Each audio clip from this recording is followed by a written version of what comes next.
میں ایک پاکستانی کے طور پہ بات کرنا چاہتی ہوں. بھائی ہمارا جیل میں، بھانجا ہمارا جیل میں، ہمارے اوپر دہشت گردی کے چارجز ہیں، ہمارے ملازموں کو 8-8 مہینے جیلوں میں رکھا. اور یہ صرف ایک گھر کی میں بات کر رہی ہوں. عورتوں کے ساتھ ظلم ہوا، بچوں کے ساتھ ظلم ہوا ہے، گھر توڑے گئے ہیں، لوگوں کی کاروبار تباہ ہوئے ہیں. یہ سارا کچھ میں نے جو بات کر دی ہے نا، اب مجھے بتائیں کس کی حکومت میں ہوا تھا.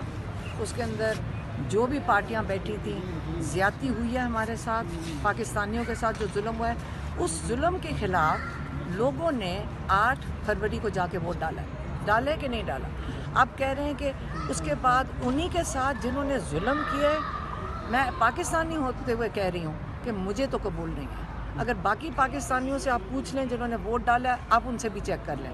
میں پولیٹیکل سٹیٹمنٹ نہیں دے رہی، میں ایک پاکستانی کے ہوتے ہوئے ایک بات کر